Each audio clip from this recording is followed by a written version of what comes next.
All right. Thank you, everyone. Today it's February 5th, 2024, and Ollie will be facilitating this discussion on Chapter 1 for Cohort 6. So thanks, Ollie. Okay. Hello, everyone.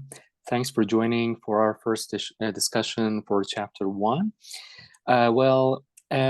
As you might have read in, in the content and also for the introduction in Chapter 1, this is, sorry, this chapter gives a kind of overall picture of what kind of theory active inference is, and specifically what kind of approach the textbook is going to take, explaining different aspects of active inference theory. One of the main themes of this chapter and also the overall organizational scheme of the textbook is the difference between two kind of approach to active inference literature, namely the high road and the low road. So basically, for high road, the prior assumption is the existence of quote unquote thing, and then explaining from that seemingly obvious assumption into what requirements that quote unquote thing should have in order for it to have many various aspects, such as agency as a kind of decision maker and so on. So basically, it's not something specific to cognitive agents, but the whole framework can also be applied to many other agents, as long as it can be described in terms of its internal and external dynamics. So that's one approach to active inference. The other one, which is usually called low road in the literature, is beginning from some of the concepts developed from back in the 19th century, for example, by people such as Helmholtz, in which it tries to generalize the Bayesian reasoning onto developing the notion of free energy, and specifically variational free energy, for which we can formulate the way that the organisms or agents can perceive the world, and also the related variable or related so-called parameter. So for perception, we need a kind of lower boundary, which is the variational free energy, and for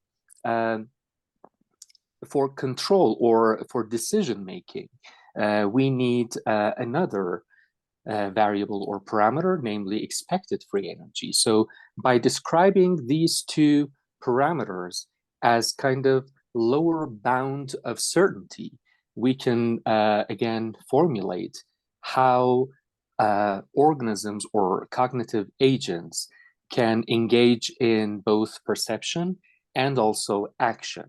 So basically, when we say active inference, it implies a kind of integration of these two aspects of perception and action. So they're not essentially distinct from each other.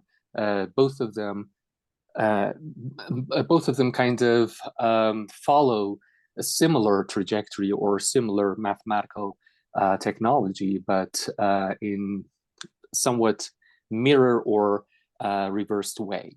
So I hope I could give a kind of overall meaning of what high road and low road mean, but obviously we'll get to see much more detail of both of these approaches. So the chapter 2 deals with the introduction of low road approach, and then beginning from chapter 3, we'll see how high road approach differs from the low road one. So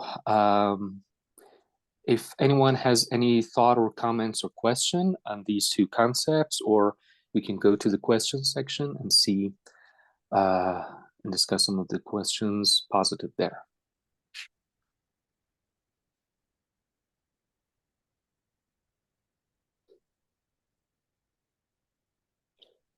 Okay, so maybe we can open the question section, or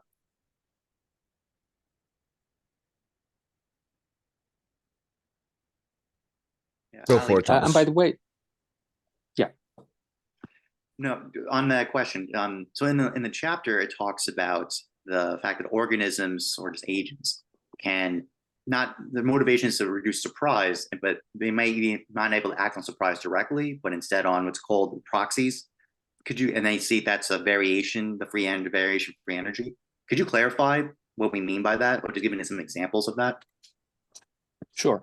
So yeah, the concept of surprise actually is a little bit different than the psychological conception of surprise that we're familiar with in everyday parlance. But basically, what we mean in active inference by surprise is it's in its statistical sense.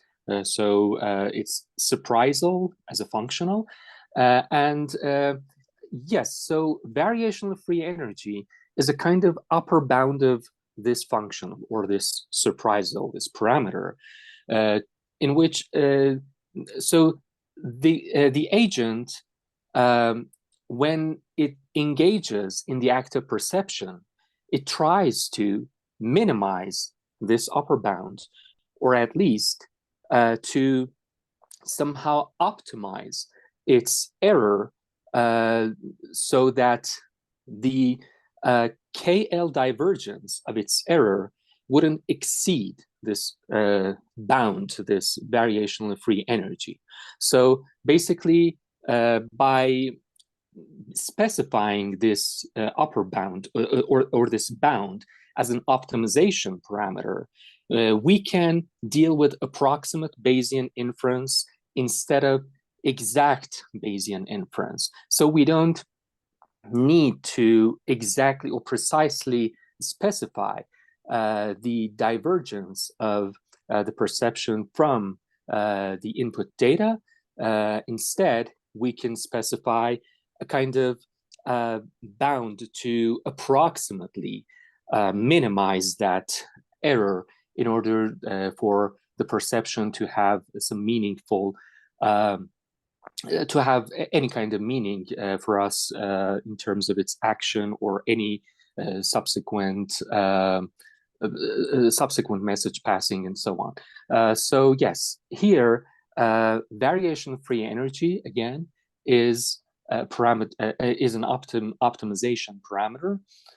So the agent in active inference framework will try to somehow minimize this, or actually optimize this parameter based on the divergence, more specifically the KL, Kullback-Leibler divergence, between the input data and its generative model. We'll see how it works more precisely and more rigorously in chapter 2, but free energy, yes, is the surprisal, or the parameter the agent tries to minimize. And variational free energy is a kind of get around, so that instead of engaging in exact Bayesian inference, we just need to do the approximate Bayesian inference, which is much more tractable than the exact Bayesian inference, because as we know, Bayesian inference for anything more than very, very simple cases are extremely intractable.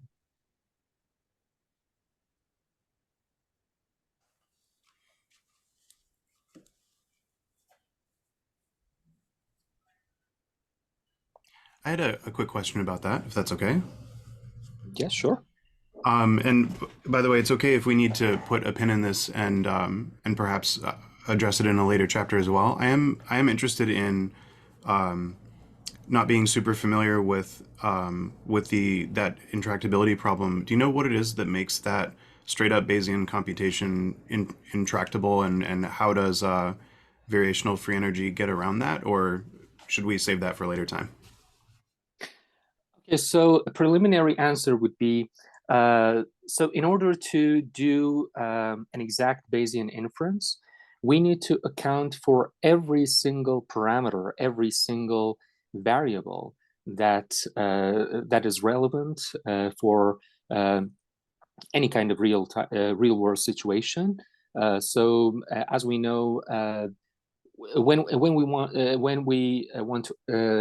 to model any kind of real world situation, basically the sheer number of variables we need to account is extremely save for some very simple cases. In other cases, we need to account for many more variables, so it makes the situation much more complicated. Also, we might not also know the exact value for every parameter, or even what parameters to account for, right? But when we want, as a way to get around this problem, we might want to engage in approximate Bayesian inference, in which instead of computing the exact value of a prior, we approximate it by doing a kind of marginalization on the variables we know the value of them. And so it kind of gives much more realistic way to compute those posteriors in any kind of situation. So that's a much more tractable situation than, or basically we can say that computing exact Bayesian inference in most situations can be seen not only intractable, but almost impossible. As I said, we might not know the exact value of the parameters we want to model. So yes, that's one of the essential issues of doing any kind of Bayesian statistics, Bayesian inference, and almost always the number here in the parameter, in the denominator py, is almost always marginalized in real world situations.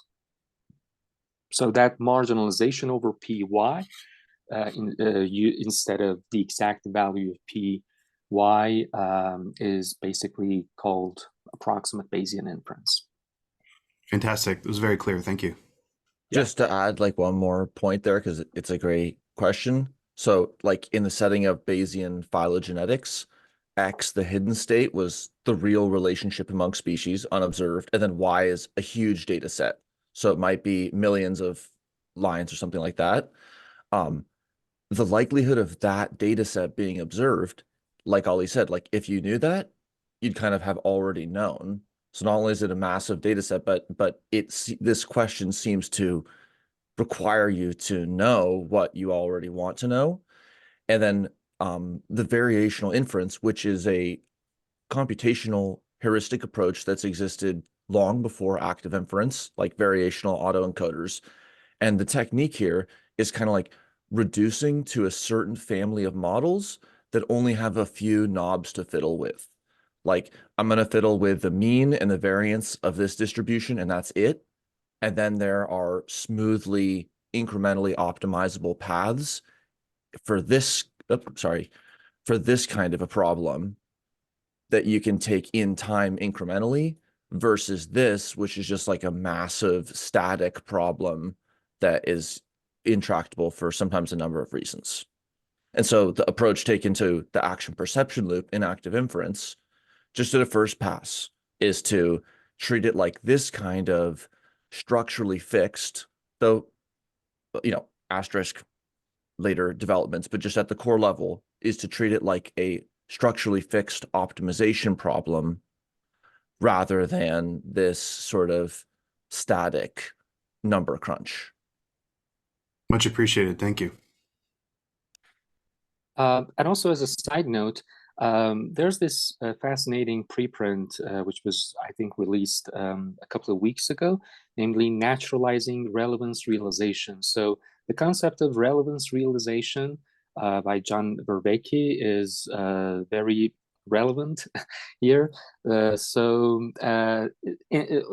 Basically, what they claim in that paper is cognition is fundamentally uncomputable in its in a very well-defined algorithmic sense, but predictive processing via using a probabilistic modeling instead of using the exact values for parameters, they can actually provide a much more realistic way in order to model the information processing nature of any kind of biological organisms, obviously including the brains.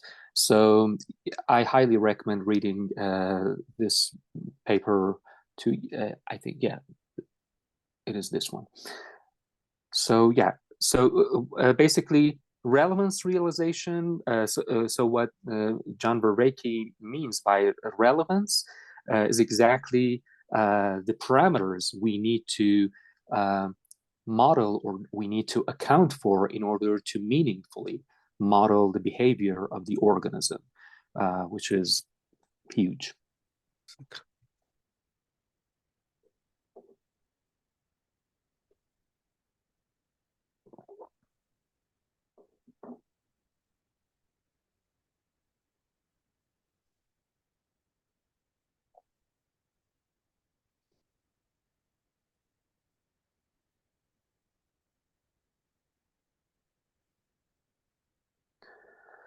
Okay, so any other comments, questions, or we can look at some of the questions on the Coda page.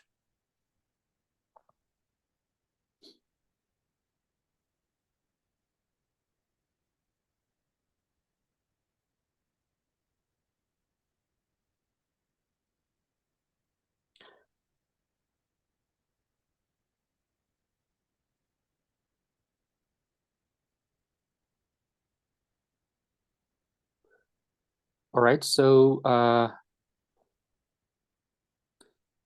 we may dwell a little bit on the distinction between the low road and high road and ask for your opinions. I mean, before reading the book, for those of you who are approaching this book for the first time, what do you think the advantages or disadvantages of using each of these approaches to active inference literature based on this preliminary understanding of the distinction between these two approaches?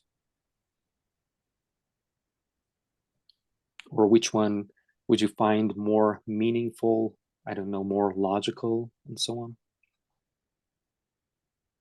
I would say I was struck by the way that the high road provides this sort of like great overview, you know, like a very elegant explanation that just begins with this simple fundamental predicament of self-organizing systems.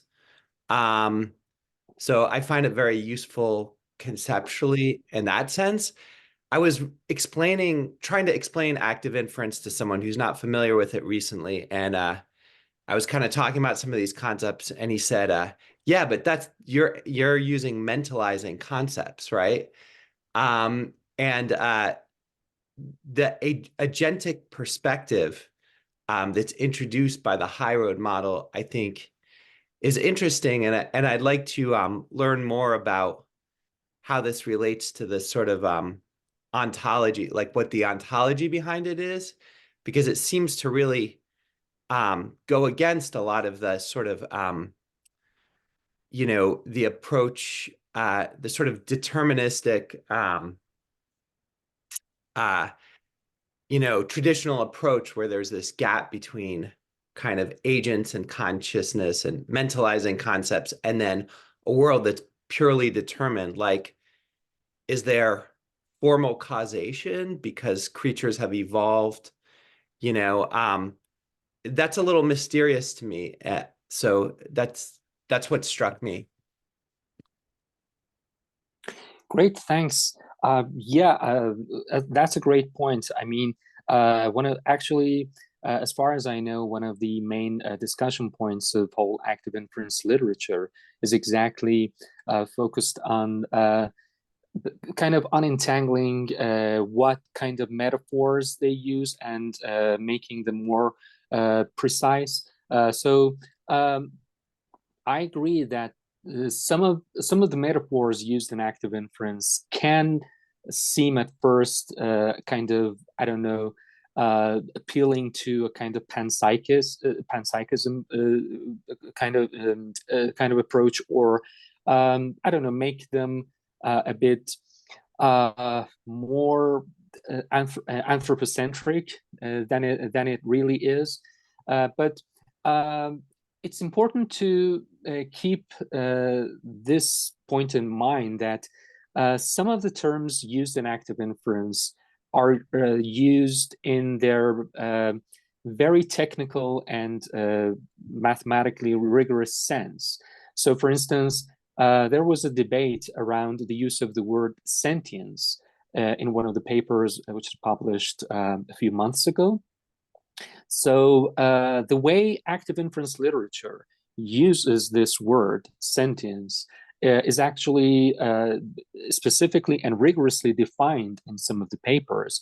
And it's not necessarily something that perfectly maps onto the everyday conception of this word, or even in the sense of this word that's used in some other relevant disciplines or other related areas. But yes, that's a great point. And by the way, I almost forgot it. I usually refer to this great paper, or rather essay, by Karl Friston, namely Beyond the Desert Landscape, from the book Andy Clark and His Critics, in which he beautifully explains the difference between low road and high road, and why active inference literature relies more recently on developing the high road approach instead of the low road one. So I highly recommend reading that essay as well. Thomas? Yeah, I mean, kind of piggyback on that question. On the high road, I had a lot of interest in that.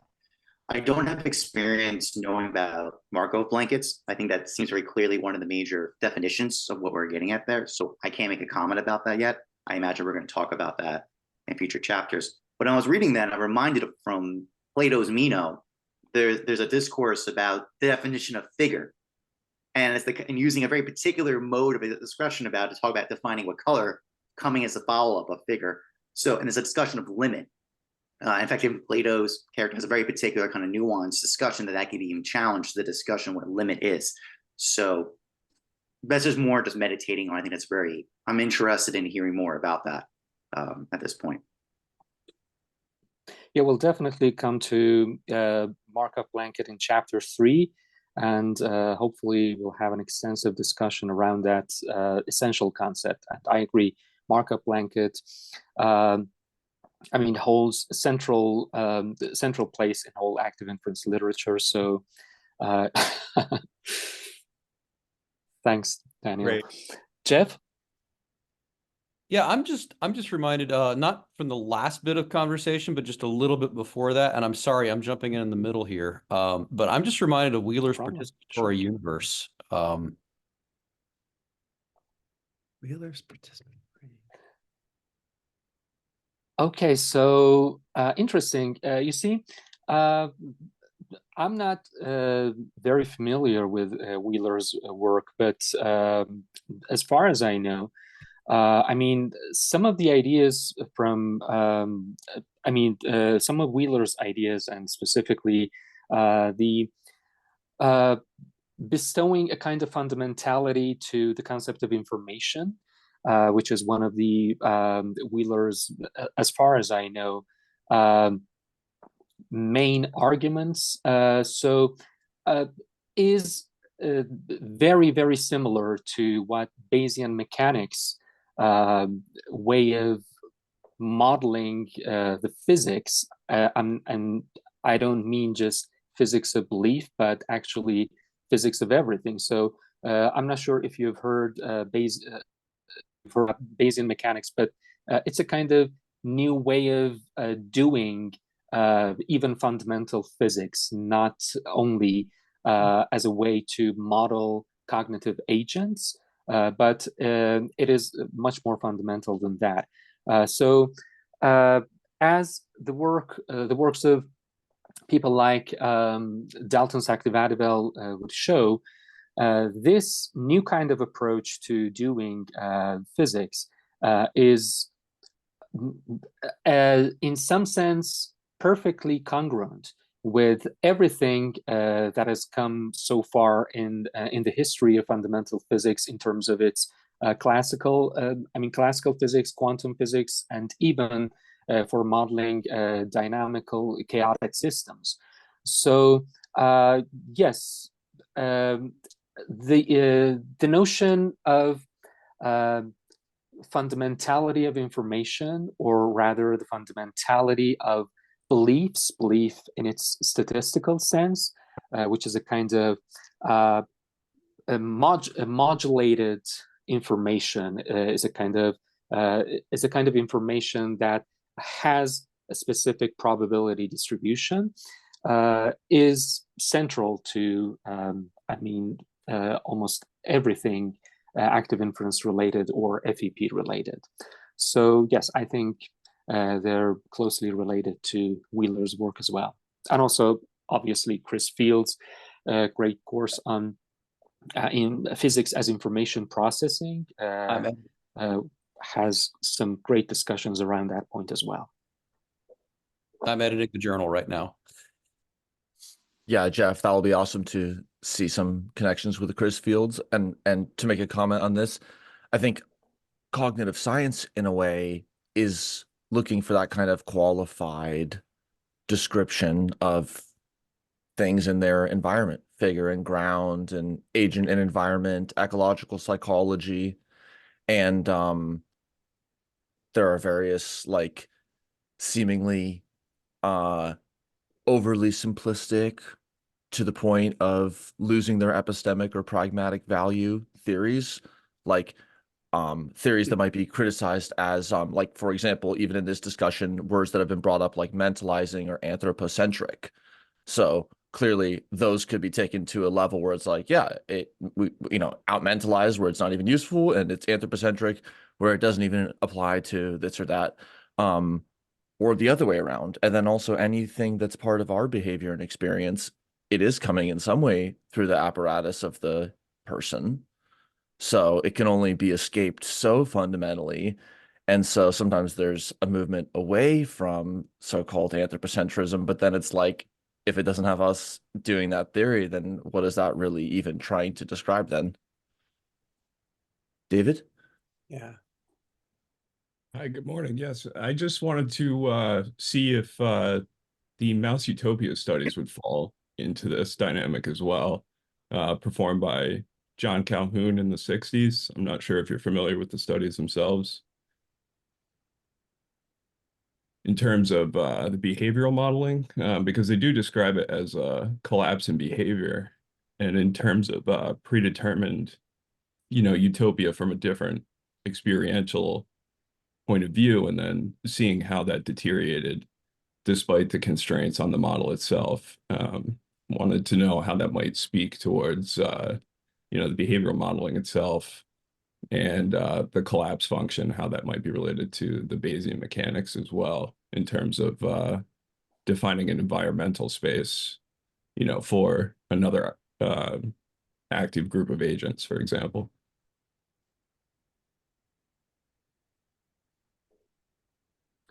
Thanks, David. I'm not familiar with this work at all, so thanks for bringing it up and introducing it. I don't know if anyone is familiar with mouse utopia experiments and Yeah, Jeff, go for it.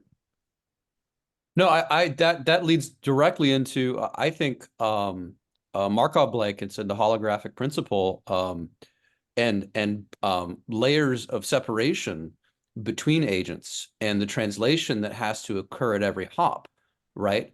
For example, we're not going to be able to empathize with what it's like to be a bacteria in a bacterial colony, but for the bacteria, they take a very bacteriocentric view of the world. So I think it's very natural for us, and it's right for us to take an anthropocentric approach, right? Because that's our lived experience. And I think there's definite overlap with psychology and the social sciences in general there, right? We can't imagine what it's like to be a sun. But if you look at Teilhard's complexity theory, right, like anything with sufficient complexity has consciousness. So, you know, the sun knows what it's like to be the sun, but you know, it's building that translators and the steps between the different systems is really what I'm interested in getting after. Right. So it's kind of like the rock being able to imagine it's a rock, but not interact with another rock, for example. Yeah, exactly. Yeah, I just found it interesting because the mouse study itself, where they tiered the different areas and then they kind of segregated it. So, you know, they had, you know, different levels. But, you know, that's also coming from my background, which is sociology. So, I mean, there's a little bit of prior from myself there as well. So I'd also have to learn more about the experiment specifically, but I think one phenomena it speaks to is the unified nature of cognitive phenomena in the developmental and the evolutionary setting. Like you could study just working memory and you go down the rabbit hole, and then working memory is going to bleed off into some other cognitive phenomena because it's all happening in part of this integrated unit of organismal function. And then when we take that view out to like the intergenerational and the social, so they're like vertical and horizontal transmission, all these different kinds of inheritance mechanisms, then oh, let's just invent a pencil to offload this. And then there's nonlinear effects. Or let's just make this, well, make this thing that was clear. Now let's paint over that. Like changes to what can influence one cognitive phenomena or one kind of intervention or change in the game can lead to like these cascading effects, all these different kinds of ecological dynamics. So that would you say kind of that's motivates at least the integrated framework to prepare for the proper analysis of these complex situations.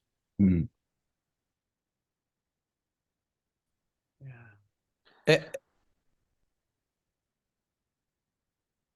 Do you think those Yes, decisions Eric? are non-self-motivated in that sense? You know, where you know, something that's single cellular might, you know, if it has two flagella, for example, it's going to drop one because it may not, you know, be able to exist with two in that, you know, environment itself. But is that necessarily a choice, or is that a product of the environment itself? And also, I mean, the whole burgeoning field of basal cognition also deals with these kinds of questions. I mean, whether those single-celled organisms actually possess kind of primitive cognition in terms of memory, learning, decision making, and so on, and how it's implemented biologically. So one strong candidate for the way, I mean, for the implementation of the basal cognition in any, even the single-celled organisms, is through the gap junction distribution of their bioelectric network, which is the main research, one of the main areas of research. People such as Michael Levin and his colleagues. So yeah, it's a very interesting developments in recent biology. So the whole area of basal cognition, as far as I know, officially started from 2021. So they're very new questions.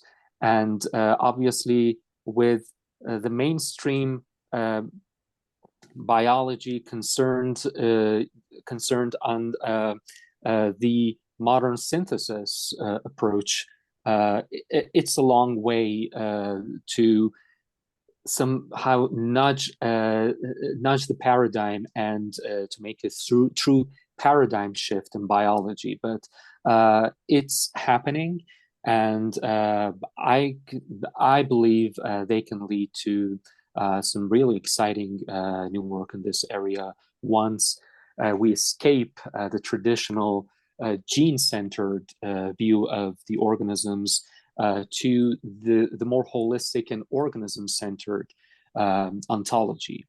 So that can also apply to even non-biological agents, if we want to think of the continuum between biological things and non-biological ones as a true continuum, not something that something that has any kind of fundamental difference between them. So Bayesian mechanics is one of the approaches that somehow dismantles this discrepancy, this fundamental discrepancy between biological and non-biological agents. So yeah, I believe it's a much more interesting worldview to look at things this way, in a kind of continuum, as a kind of process and so on, instead of Aristotelian essentialism.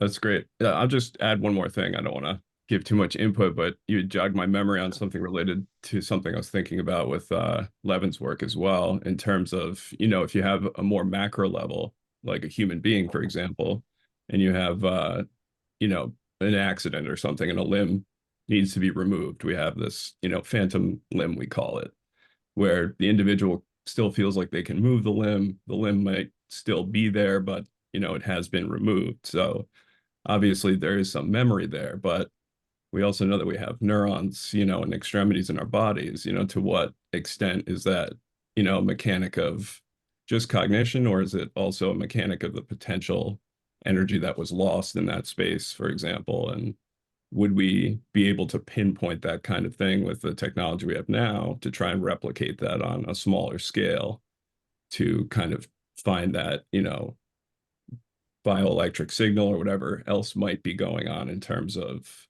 the interconnectivity between the micro and the macro and that dynamic?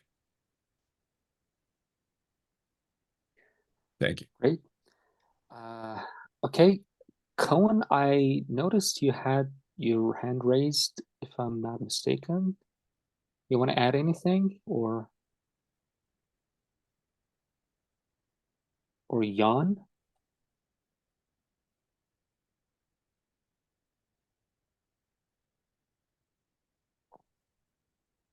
If I had my hand raised, that was a mistake, sorry.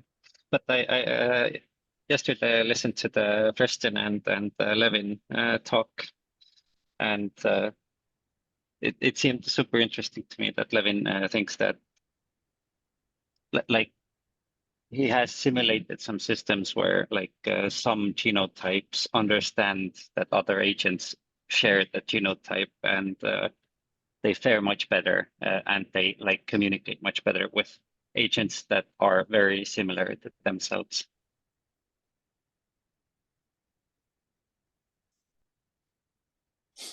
Yeah, interesting.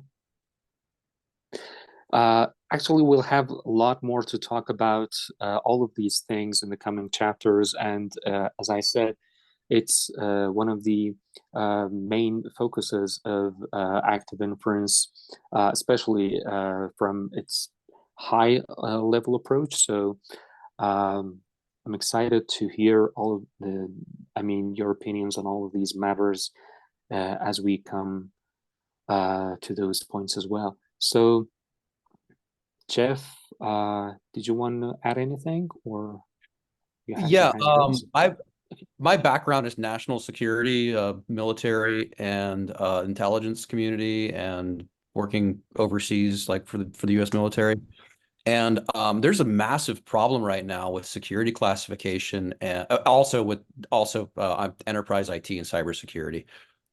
Massive problem with information classification, controlling classified information, and zero trust and protecting information on the internet, right? The internet is a scale-free system. So I think there's a practical applicability here to fundamentally redesigning the way that we look at protecting our information on the internet. And this really could be a practicum. And I've got about 6,000 words in a paper if anybody's interested in collaborating. Short deadline. I'm targeting it for a conference called HammerCon, which is one of the biggest national security conferences in the country. It's right outside the NSA headquarters. And yeah, so I'm actively working on that, and I think it's a very, very like salient point and timely point to our current conversation.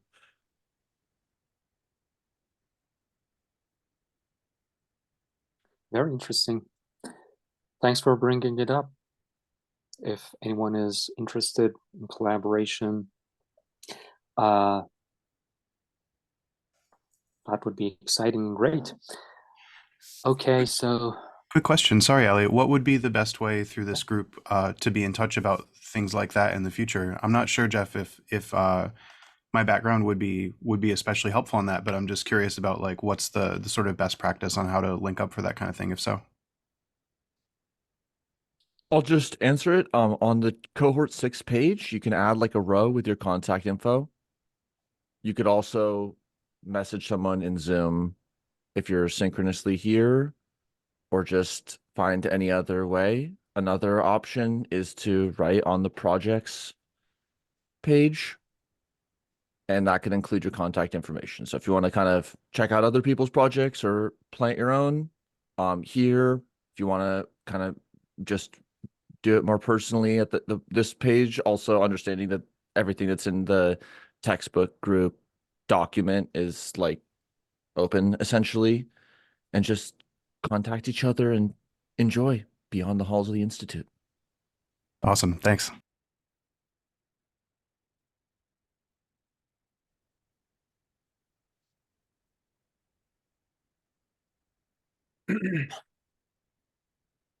I'm like curious, just anyone else, even if they haven't added anything, like just how is chapter 1? How did they feel like it opened the book, or what did it leave them with?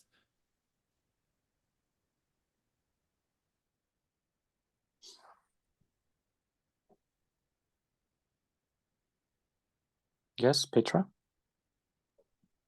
Yeah, hi. I have a question about normative framework. I'm just thinking, is it like the framework describes a healthy functioning organism when we are looking at a human as an agent, or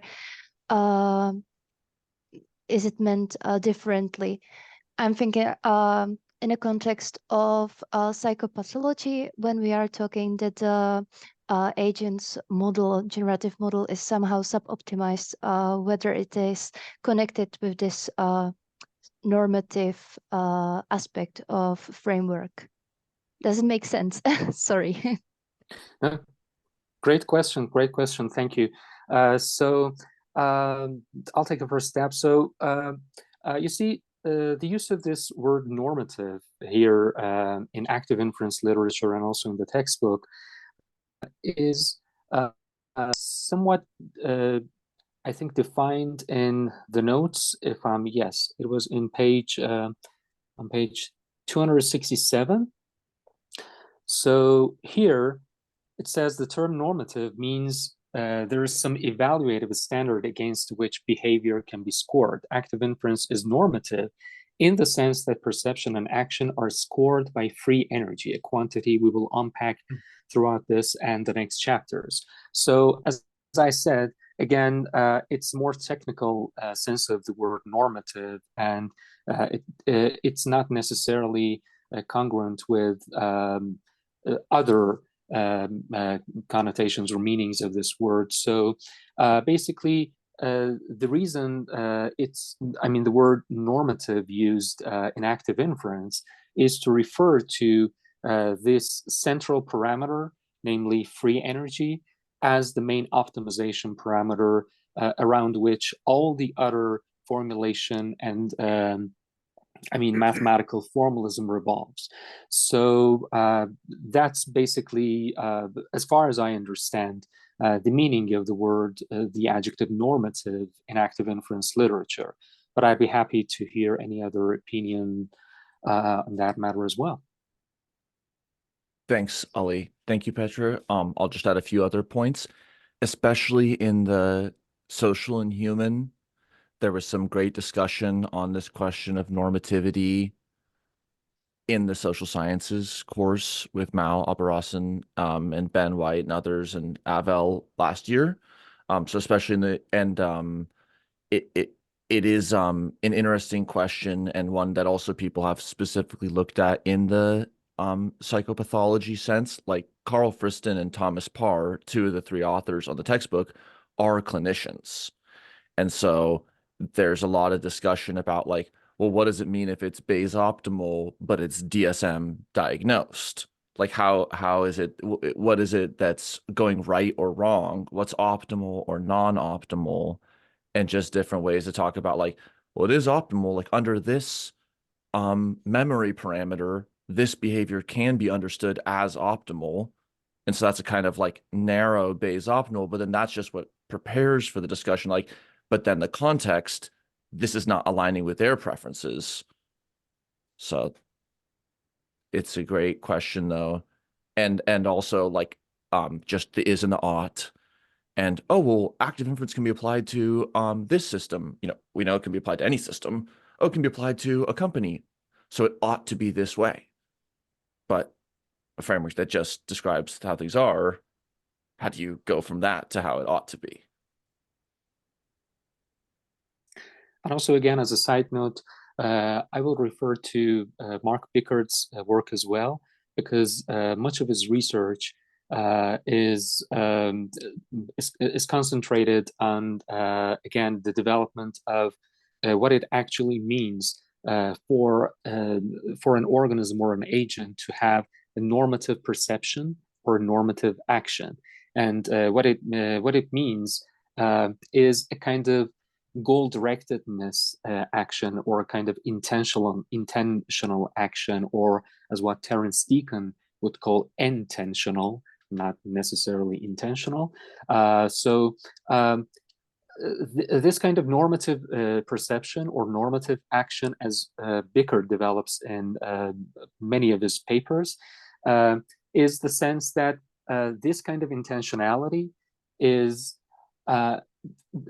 inseparable from the perception and obviously the action, but in the so-called teleophobic community of biologists, this kind of discourse sometimes would raise eyebrows, because as we know from, I don't know, around 1950s onward, there's this kind of phobia around this teleology and any kind of goal-directedness, and to put intentionality and mechanistic explanations and so on. But as Terence Deacon also shows in Incomplete Nature, and as I said, Mark Pickard's work, this intentionality and normativity are essential aspects of any sentient and cognitive agent.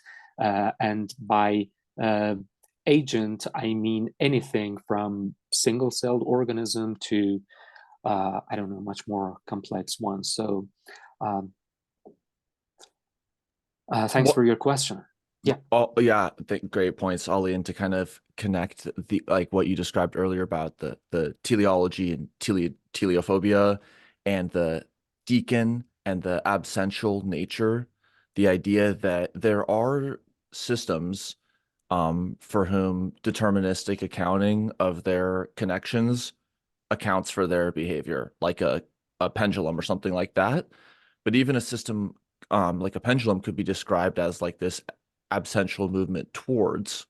And so there are fundamental parts of especially symbolic knowledge-based systems that have a teleological cause. Like the cause of the house is that there was a desire to build a house in that place. And so active inference, especially in this chapter 1 setting, it just like brings it all out on the table. The chapter does, and the discussions do. And there's a lot in the chapter and also a lot that's kind of like a adjacency that's always fun to bring out. And this is kind of just like calibrating to the scope of the kinds of things that are our starting point for continuing with the journey, and just seeing about like some of the heuristics and tools and frames that have been brought up previously. And then in this first half of the textbook, we kind of like get through one worked example with the mammalian nervous system by chapter 5 of like, this is kind of the sketch of what it looks like to start applying this to a system. But here's how much work it takes to get to this stage, and here's what the model does and doesn't say at that stage.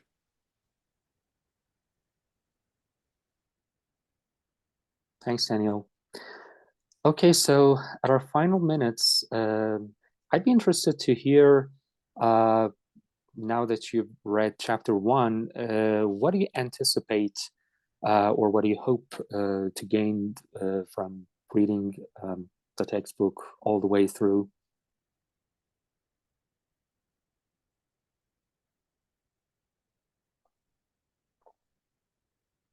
I mean, does reading chapter 1 change your anticipation for better or worse, or?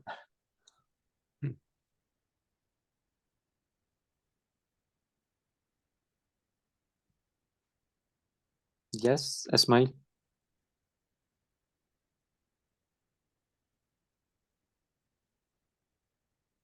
Yeah, I think Thomas raised his hand.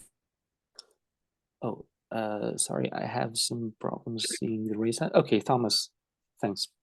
Oh, sure. No, it hasn't. This chapter didn't really change my anticipations, mainly because Daniel was so generous when I talked with him in the Discord chat. He sent me that paper on order and change in this art, basically how to give the active inference account could apply to aesthetic experience. Phenomenal. I mean, my research and writings for Plato's account of aesthetics like lines up perfectly to what that paper was talking about. And if anything, I'm just more I'm excited to move forward. I think the idea that I think the account's really interesting. I think the fact that Friston does a great job making an argument that aesthetic experience is not being suppressed or kind of decomposed down, but statistically on the account of epistemic arcs. I think that's outstanding as an account for the aesthetic experience. And I think the fact that this can be rigorously discussed that's the area why I'm even here in the first place, because I try, for anyone who doesn't remember or never recall, see me, I'm a lecturer in visual art at a university. And the biggest challenge I have with pupils and students is to rigorously demonstrate how do we know something's more successful or not. So this kind of normative measure kind of approach, the fact that that can be demonstrated in such rigorous ways, I'm very interested. But also the mystery of basically Heidegger has a whole paper on the question of what's a thing. This whole question of so the kind of high road even question of how to answer what is a thing is just, I'm very fascinated. So nothing's really been changed. I'm enjoying the meal. I'm looking forward to the next course. That'll be my summary so far. Thanks. And on the point of aesthetics, actually there's this recent exciting special issue, and I think it was in Philosophical Transactions of Royal Society on the subject of aesthetics from the viewpoint of predictive processing, which, okay, yes, Also, exactly. it was in this issue. Also tomorrow, with Karen Kukkonen, the guest stream about literature and predictive processing, that should be super exciting too. I'll put this in the notes. She uses the predictive processing as applied. She applies predictive processing to literary studies and somehow uses literature as a kind of experimental hub for investigating many facets of consciousness from the viewpoint of predictive processing. It's really fascinating work.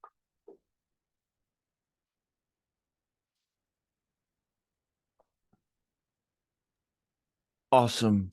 Cool. All right. Well, thank you, Ollie, for the facilitation, and thank you, everyone.